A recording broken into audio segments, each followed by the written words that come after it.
Il est en train de se déchirer. Oui. Non. Est-ce que vous êtes déjà réveillé un matin et coupé une tranche dans cette espèce de gros gâteau allongé? Quoi? Un panettone, dites-vous? Oui. Oui, aujourd'hui, nous allons nous attaquer au panettone. Le panettone n'est pas une mince affaire. C'est réellement un travail de longue haleine. Comme d'habitude, moi je me suis intéressé à une quinzaine de recettes que j'ai vues sur internet et j'ai essayé de comprendre pourquoi les gens faisaient toujours des trucs aussi compliqués. Résultat, j'ai pas compris. Donc, ce que j'ai compris, par contre, c'est qu'il nous faut un levain extrêmement actif qui représente plus de 50% de la masse farine-eau de notre mélange pour le panettone. Donc on va faire un super levain et c'est parti, c'est maintenant qu'on commence.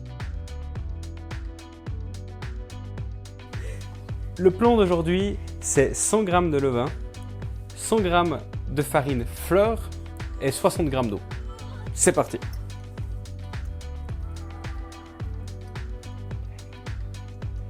« 100 g de farine, farine fleur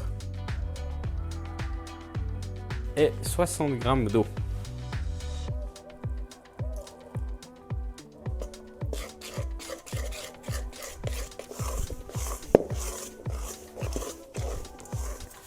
Donc voilà, ça c'est un levain italien, autrement appelé le levain pâte. C'est contrairement au levain français ou américain ou j'en sais rien, contrairement au levain traditionnel, le levain italien est un levain beaucoup plus proche de la pâte, donc beaucoup moins hydraté. Ici, on a une hydratation à 60%. Donc voilà, on laisse reposer pour la nuit, pendant 8-9 heures. Et nous, on se retrouve demain matin pour continuer à nourrir notre levain et le faire grandir de plus en plus. À demain matin. Bien le bonjour. Nous avons laissé reposer 8 heures le pâton, enfin le pâton, le levain, un espèce de mélange entre les deux, le levain pâte, comme on l'appelle. Maintenant, un peu de mathématiques. Nous avons eu 100 g de levain et nous avons rajouté 100 g de farine. Qu'est-ce que nous avons fait au niveau de la farine?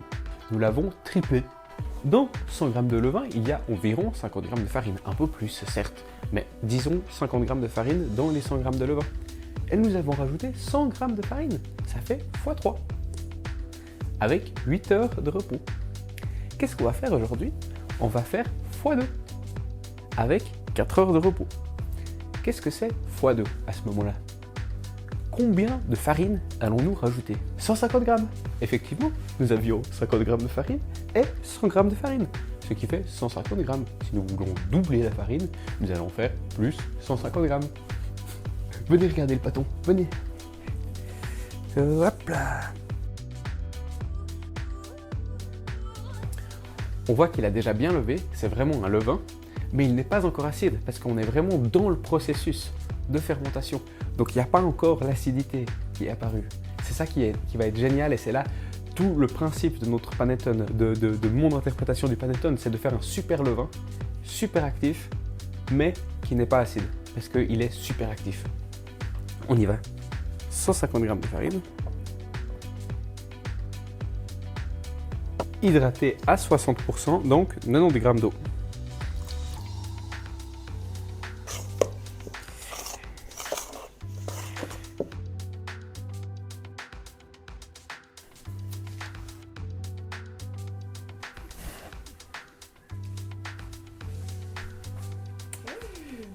Et on est de retour.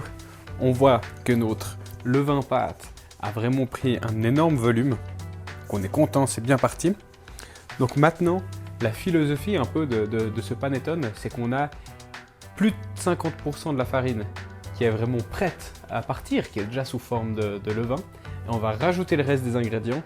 Et normalement, dans 8 heures, on sera déjà prêt pour la cuisson. Donc en gros, ça sera un panettone sur un cycle 24 heures. Voilà, c'est ce qu'on espère. On va voir ce que ça donne.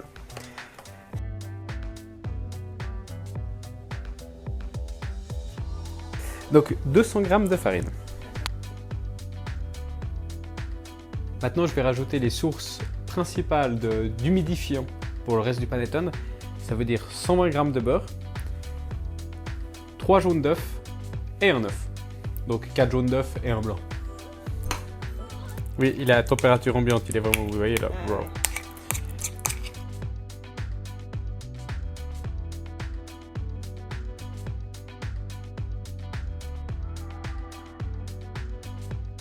Je vais rajouter les 100 g de sucre qu'il faut mettre. Et je vais rajouter un peu d'extrait de vanille, mais là ça pourrait être n'importe quoi, ça pourrait être des graines de vanille, ça peut être du sucre vanillé si vous n'avez rien du tout. Donc voilà, ça c'est important je pense pour donner un bon petit goût. On va pas oublier le sel, 8 g de sel. Et on va déjà remuer maintenant. La plupart des gens, vous verrez sur internet que c'est soi-disant impossible à faire sans un pétrin électrique. Et je suis sûr que le temps de travail que ça demandera moins de travail que nettoyer le pétrin.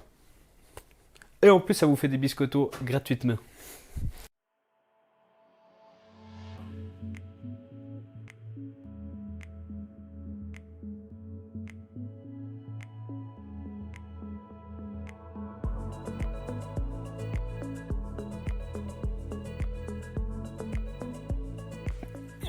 Il me reste les fruits confits et les zestes de citron que je voulais rajouter à la fin parce que je pensais que ça allait rendre l'homogénéisation plus difficile.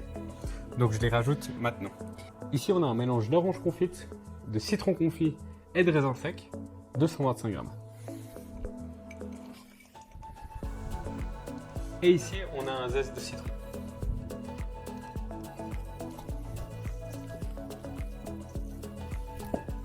Je vous montre le moule.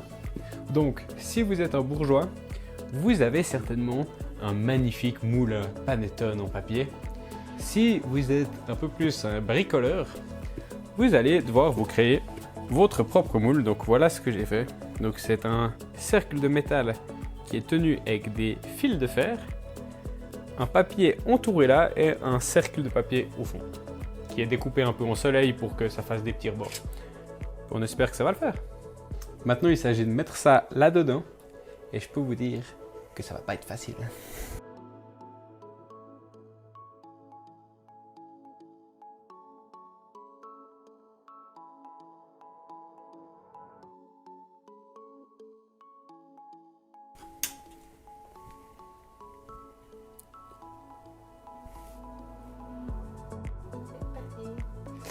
Alors, quelques détails à expliquer. On avait parié que ça ferait 8 heures pour monter et ça en a pris 32.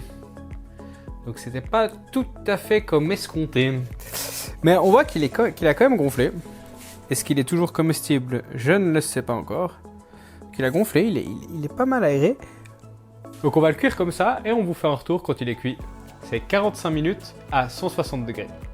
Alors finalement on a laissé cuire pendant 1 heure à 160 degrés. Alors l'odeur elle est pas mal.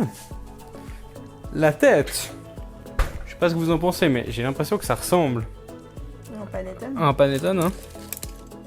Donc en fait il y a un trick très important avec le panettone, c'est qu'il doit refroidir à l'envers. Donc je vais vous montrer comment on fait ça. C'est la première fois que je le fais aussi, hein, donc on va le faire ensemble pour la première fois. Alors, on va déjà enlever ça. Oula. Il y a tout qui part d'un coup. D'accord. Bon, pour le faire refroidir à l'envers, on va glisser ça là-dedans. Je peux en profiter pour voir s'il est cuit.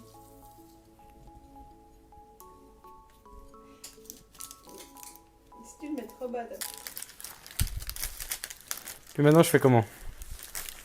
Je fais comment maintenant? Je peux pas le soulever comme ça quand même. non, il se casse. Comment je fais? Mais de toute façon, il va se casser, je crois. Pas mal. Hop là, tac, tac. Wow. Il est en train de se déchirer. Oui. Non. Ah.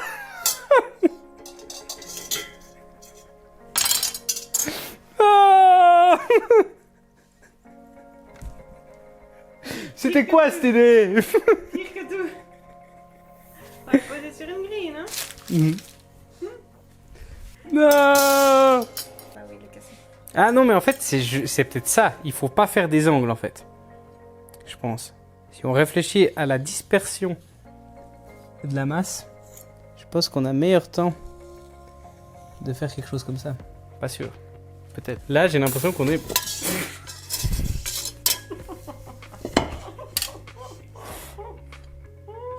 Si, elle est bien dedans, mais si on continue à le tricher, je pense que... On arrête là. Adieu. C'est enfin le moment de la dégustation. Donc voilà, il est un peu tout cassé, hein, mais on va goûter parce qu'on a quand même un peu d'espoir sur le goût qu'il pourrait avoir. Bon, c'est bien compact, hein, quand même. C'est pas super aéré, mais la couleur, elle est pas mal.